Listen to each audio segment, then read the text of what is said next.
They made fun of me, so I put up all the pictures of them. So I just want everybody to know, before you write all your articles, I went and found all your old stuff.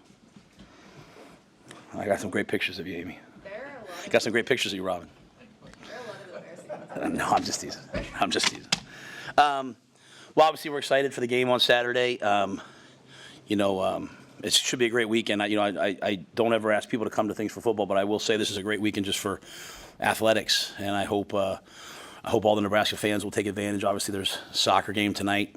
More importantly, as important though, Sunday we play Creighton, 105, and it's the 30th year of women's soccer, right? And so I've been to several games. My daughters love the team, and I think it's Coach Walker's 300th game. Is that correct? Or it's a milestone for Coach. So Coach Walker. So he's been so good to me. I can't thank the other coaches on the staff enough. Coach Hoiberg, Coach Amy. I mean, it's just a great fraternity to be a part of. So, I put a video out before the season. We have all this winning, right? We go down to Kentucky, we beat Kentucky. We have the tournament this week in the Emeritus tournament. It's time for us to do our part. So I'm excited for us to hopefully play well on Saturday and join the fraternity of winning. So with that, what questions you guys got? Any clarity on your kicker situation? I think we have a unique kind of a thing. I think like John would kick some, maybe a little further out. Tristan maybe would kick something closer. We kicked today, so that could still change based upon today's results. That's Ed's decision. That's not one that I get. I mean, I get involved in everything. Obviously, I'm a control freak, but I do trust the coaches to make those types of decisions. And so Ed and Josh are charting everything. So I could see you seeing both of those guys kick, and I think you'll see John kick off. What's your expectation for the offense on Saturday? With Dylan making his first start, some new wide receivers, how do you want that side of the ball to operate? I just want them to play well. Yeah, I think sometimes some of you guys, and it's okay. I think sometimes our players don't believe what I say, but I want the tape to look the way it's supposed to look. I want to play hard, play physical. I want to have clean football. I want to protect the football. I want to be aggressive. I want to block their pressures. They're an excellent defense, excellent pressure unit. Recognize their fronts. Dylan will have a challenge, and the other quarterbacks will have a challenge in recognizing their coverage structures. They'll check when we check. They're a really well put together team. So I want us to play well. That's all I care about, and I want that for our whole team. Is your running back rotation dictated in part by the assignments that the guys might have on a specific play and what their strengths are, or do you think you'll rotate series? How do you play? Yeah, I think a little bit of both, to be quite honest with you. We might say, hey, this guy's going to go this series. I'm going to want all four guys to play in the first half. I don't think it's fair to say, hey, come in the second half. So I'm asking all four guys to play. And I think it really depends on where we start with the football. I mean, there's things that we want Ramir to do. There's things that we want Emmett to do. There's things that we want Dante to do and Gabe. They have to be able to do them all. But, we're not your traditional no-huddle, go fast team that, they just kind of, hey, Gabe gets in, we might do these things with Gabe. So that's part of the combination of it. And then third down, really Ramir and Emmett are the third down backs just because they're so – Ramir has to be treated as a receiver in my mind because of his ability to run routes. So that would be primarily their job, whereas, you get to third and 1, third and 2, maybe it's more of the bigger backs. When you have two 220-pound backs that run behind their pads, you'll go with them. So I think it's situational, Mitch, and I think it's also by play at times, but not all the time. And then if the guy hasn't gotten in, then it'll probably go a little bit more by the series. It's going to be hot. It's going to be 85 degrees on the turf, which usually amounts to being about 100. So I'm hoping we have, more than 3 and outs. We have, 4, 5, 6, 7, 8 plays. So that sometimes dictates, hey, this guy needs a blow as well. What's a good opening day of special teams look like to you? What are some of the bullet points you really want to see from that phase of the game? I think it's the same thing again. We want to execute. I mean, we unfortunately, you guys have seen, we put it on the, so, you've seen the 3 things I asked from our team, and, I wanted to, so you guys kind of know where I stand, right? I want us to be, win the turnover battle. So I want us to protect the ball. And part of that's we're always trying to steal a possession on special teams, and we're trying to prevent them from stealing one. They've fake kicks, so we fake kicks. So I think if we can steal a possession, and they're going to try to steal a possession, if we prevent them, so win the turnover battle, protecting the football on special teams. I want us to be a physical team. I don't want to kick the ball through the end zone. I want to make other teams return the ball against us. I listen to a lot of coaches. Like I go home at night and I listen to other coaches speak. A lot of coaches, I hear them say they don't want to practice kickoff return anymore. Well, if they fair catch it, I can't do anything about it. But I want to put the ball to the 2, and I want with a great hang time, and I want us to cover. I want us to play football. We're not here to not play football. So, now if there's situationally there's maybe times to kick it through. So, so I think that I want us to be physical on all the teams. I want us to be physical. They'll come after our shield on punt. I want us to be physical on punt, physical in the PAT game. If you put early in the year that you can't protect field goals and punts, then people are coming after you all year. So like the best thing you can do if you're on the punt team and field goal team is to block your tail off early in the year, so people say, all right, I'm not going after him. If you're the fish, if they circle your name on the depth chart going forward, it stinks. And then, I want no missed assignments, no penalties, right? Don't want to get in the first game and grab someone and pull them down and start with the ball in the -12. So I want clean football, and I want us to be really, really aggressive. You guys had a tight end this week in Mac Markway. What can you say about how he got here? Is he eligible this season? Yeah, I mean, Mac really did all that on his own. He didn't go in the portal, so you can't recruit him. I mean, literally went through the whole admissions process on his own. I think, even talking to him the other day, I think he came up here and did like a school tour, like the same one I took my son on, like we didn't have any contact with him. So, and yeah, he's eligible by rule. Now he hasn't been here, and, there's a lot of things, but there's been a new interpretation, I guess, from the NCAA that you can do that. So, but yeah, it was really a surprise, to be quite honest with you, and a great surprise. He's a heck of a player, played as a freshman at LSU. And so, we're used to these kinds of things because we were in the NFL. Christian McCaffrey gets traded on a Thursday, plays on a Sunday. So we're used to getting guys up to speed. We feel really good about our tight end room. It's not like, hey, we need, there's a hole there, but he's an excellent player, and we'll do our best to get him ready.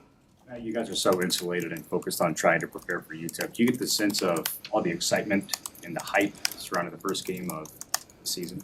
Outside? Yeah. Probably not. I don't have a great feel for that. I did go to dinner I went out to dinner last night, so I got out a little bit, which I don't do much. Tonight I have the players over. We're having all the single digits over to our house for dinner tonight, and their significant others / parents. So Julie will do that. So really most of my time is spent with like me, my family, and our players. But I hope people are excited, and I hope we earn their excitement. I hope they're excited, but after the game I hope they're proud. I hope they're proud of not just the result. I hope we play well, and they're proud of the progress, and they're proud of seeing a team that's better than the team they saw last year. And that's all I know. That's the only way I know to be successful is just try to get a little bit better every day. So we should be better than we were last year. Did Markway have any kind of connection here? Know anybody? I mean, there's obviously St. Louis has got some people around here who is there any insight on just like how he landed on Nebraska? I don't know that, honestly. I don't know. Maybe I'm arrogantly thinking because we're going to be a good team and we use tight ends, and I think a lot of recruits have been excited since Dylan signed and Danny signed. Like, hey, the quarterback room here is going to be really strong for a while. But I wasn't like we were actively even recruited Mac. It wasn't like I think that was a class that, as I was coming in, right. So I had no recruiting involved. It wasn't like, hey, he went there, didn't like it. And we certainly didn't reach out to him. I mean, it was just a surprise. So. Maybe he had a relationship with Keith. I mean, when I tell you guys, like, they walked into me on Monday and they're like, he's here and he's over there. Like, I was shocked. I mean, it's a unbelievable surprise. Coach, do you have any other updates on injuries? I know you mentioned Gunnar was dealing with. Yeah, Gunnar will be down. Lutovsky and Bly are up for this game. And I can't say that they'll play, but they're up. They're available. Anybody else? I'm so bad at that. I probably should start carrying the injury report up. I think that was really the ones we talked about the other day, right? I think pretty much after that, everyone else is up. Brody's still injured. We're hoping, we're targeting Northern Iowa as a game. We've kind of, I've told Brody that my vision for him is seeing him, after all the adversity he's been through, seeing him play a snap against Northern Iowa. So, it's kind of funny, Corey makes me come in and exercise in the morning. Like Kiera Mayo, who's my assistant, and Jared Wishon, who's the football assistant, handles a lot of the stuff with the players. And then Dr. Elza, they all make me go in and work out in the morning with them. And Brody's in there every morning. I mean, he's worked so hard, so I can't wait. So I just shared with him the other day, like, my vision is to see you come back and play, So I think Northern Iowa. Even as long as you've been doing this, what are the emotions and feelings for you personally than the like 24 hours before an opener every year? Honestly, a lot of nerves, right? A lot of nerves. I bear a tremendous responsibility to do my job well for the players. You get into game day and the decisions you make, even something as new as a 2-minute timeout, just making sure that I'm constantly in the moment and that I'm doing a good job for our players. So I get nervous. But I'm also really excited. I'm really excited for the guys. This is a good football team. Now, we have to make the step of playing like a good football team, but we are a good football team. And I really like this UTEP team. I really like Scotty Waldron. I like what he's done. Like, I've watched everything. Like, I listened to him at a coach's show last night. Like, my wife, I told you I went to dinner in the car on the way there. I'm listening to him. She's like, "Can you talk to me?" I'm like, "1 second, honey. I got to listen to this." And I like what he's doing. So I think this is a really good matchup for us and a really good game for us. But so I'm excited to see these guys play, and excited for to be back out there in front of the fans. We get spoiled here in that you have this amazing experience at the spring game, right? And then you have this amazing experience when we had the 1890 practice where you're playing in front of thousands of people. So you get a little spoiled, but there's nothing like game day here. And so, I mean, I haven't coached many places many games like this. So it's really exciting for me. What's your most memorable season opener as a player or coach in your career? We beat Penn State. When I was I was probably 2. We went 2-10 our first year, and we really 1-10, and we won our last game. And the rules were a little different back then. We went to Memphis, and we beat Memphis 42-7. A week after we gave up a 21-point lead, and I remember that Thursday I left the starting tailback home because he didn't show up for dinner.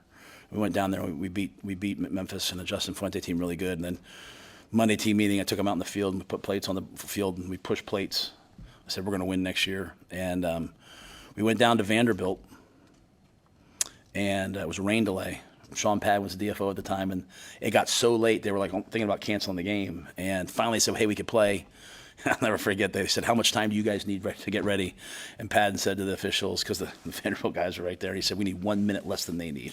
So I was like, oh, these guys. And I was like, no music. I was like, no music in the locker room. I'm Joe Paterno. And, everyone, what are you smiling for? And I was like that guy, right? And we'd gone 2-10, so obviously that worked really well. And I'm outside in the rain delay, and my dad's out there with me. I mean, it's pouring. And I go back in the locker room, and the music's playing. And my son and Fran Brown, the head coach of Syracuse, his son, they're like, I don't know, they're like 9.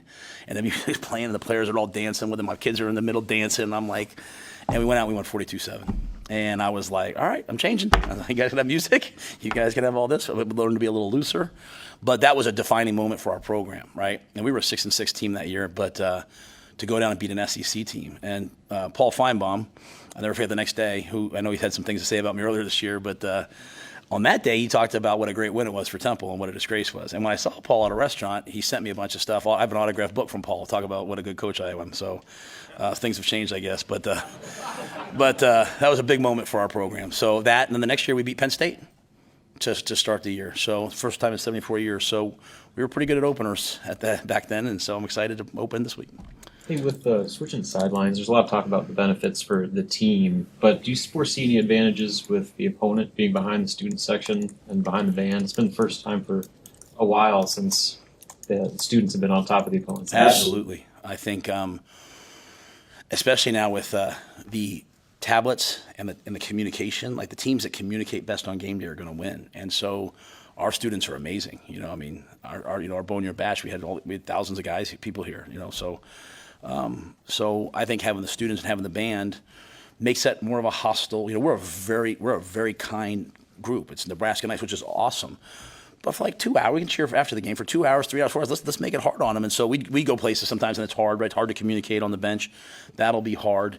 The sun shines on that side, into your eyes a little bit, and then the change. One of the big things, small things, but big things, is the changer in your way. So like, literally, we were on the visitor side for 12 games last year. I'm kind of always like, they're moving. I'm trying to move when they're moving. So it's a little cleaner. Now the sideline's a little shorter because the field's not flush. It's a little tilted. So the sideline's a little smaller on our side. But yeah, I definitely think the students, and you heard Troy say it, the students have an opportunity to impact the game. And our band, who's fantastic, has an opportunity to impact the game. And so that's That's great, and you know, our crowd on third down impacts the game. You know, so sometimes our guys think they're great pass rushers, and I'm like, yeah, the tackle didn't quite hear the snap there. You know, like, James Williams had one last year, the tackle didn't move. I'm like, you might thank the fans, bro. So, yeah, all those things are fun about playing at home. You know. Night with the single digits. That's a great question. You probably don't believe this, but I really don't get to it. Julie does it all, and she'll cater most of it. And she usually makes like one thing, because she went to culinary school, so she'll make something. Now that she's opened up a business, I don't know if she will, but I think it's usually Jay's Smokehouse in Papillion. Yeah, Jay's Barbecue, amazing place over in Papillion. I love it, and they drive it over here.